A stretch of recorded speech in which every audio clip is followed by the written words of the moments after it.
A Inquisição não surgiu de repente. Ela foi o resultado de séculos de medo, insegurança e luta pelo controle das almas em um mundo onde religião, poder e sobrevivência estavam completamente entrelaçados. Para compreender a Inquisição, é preciso voltar a uma Europa fragmentada, marcada por fome, guerras, epidemias e uma fé que oferecia tanto esperança quanto condenação. Durante os primeiros séculos do cristianismo, a Igreja não possuía poder político absoluto. No entanto, à medida que o Império Romano do Ocidente entrava em colapso e as estruturas civis se enfraqueciam, a Igreja passou a ocupar o vazio deixado pelo Estado. A fé tornou-se lei, e questioná-la passou a significar ameaçar a própria ordem social. A partir do século XII, surgem movimentos religiosos que buscavam uma espiritualidade diferente daquela imposta por Roma. Grupos como os cátaros defendiam uma visão dualista do mundo, rejeitando a autoridade da Igreja e criticando a corrupção do clero. Para uma instituição que se via como a guardiã da verdade divina, isso era intolerável. No ano de 1184, o Papa Lúcio III estabelece medidas formais contra a heresia.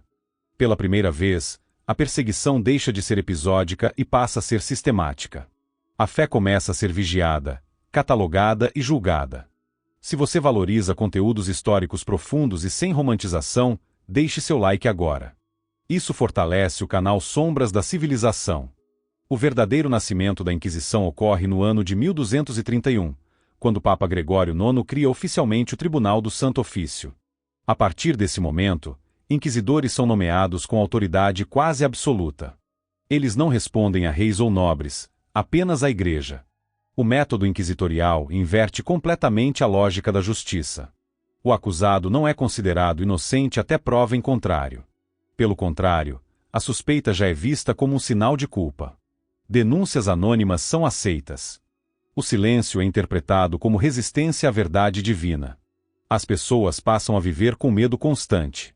Uma palavra mal colocada, um hábito diferente, uma oração fora do padrão poderia levar alguém às mãos do tribunal. A Inquisição transforma a vida cotidiana em um campo minado psicológico. No ano de 1252, o Papa Inocêncio IV autoriza oficialmente o uso da tortura. A dor passa a ser vista como instrumento legítimo para salvar a alma do acusado. O sofrimento físico é justificado como um mal menor diante da condenação eterna. Comente se você acredita que a fé pode ser usada como ferramenta de opressão. Sua opinião importa. Os métodos de tortura variavam: o potro, a polé, a água, o fogo. Tudo era cuidadosamente regulamentado para não causar a morte imediata. Afinal, o objetivo não era matar, mas obter a confissão. Uma confissão arrancada pela dor era considerada válida diante de Deus. Durante os séculos XIII e XIV, a Inquisição se espalha pela Europa. Milhares são julgados. Muitos jamais retornam às suas casas. A simples acusação já destruía reputações, famílias e linhagens inteiras.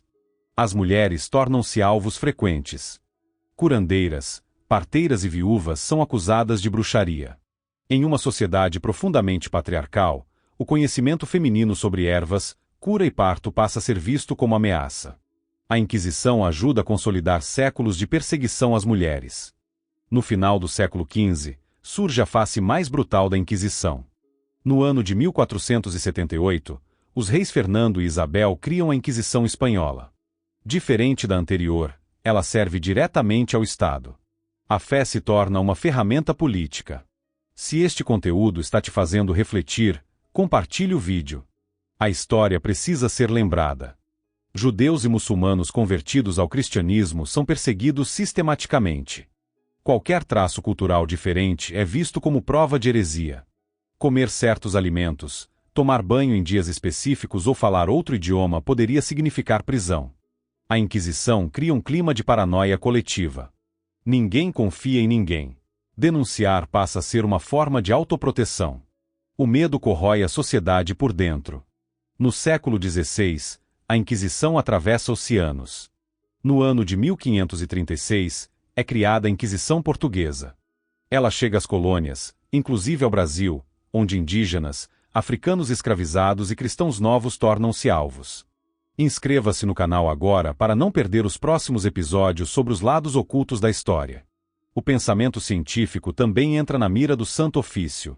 No ano de 1633, Galileu Galilei é julgado por afirmar que a Terra gira em torno do Sol. A verdade científica entra em conflito direto com a interpretação bíblica.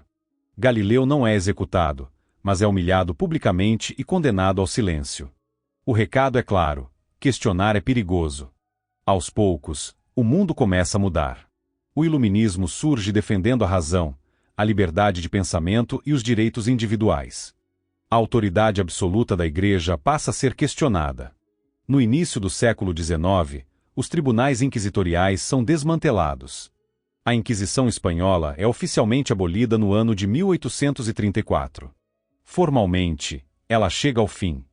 Se você quer continuar explorando como o poder moldou e destruiu civilizações, inscreva-se agora no Sombras da Civilização. Mas o fim oficial não apaga seu legado. A Inquisição deixou marcas profundas: censura, intolerância, perseguição ideológica e medo do pensamento livre. Ela nos lembra que quando uma instituição se coloca acima da humanidade, a barbárie se torna lei. A história da Inquisição não é apenas sobre o passado.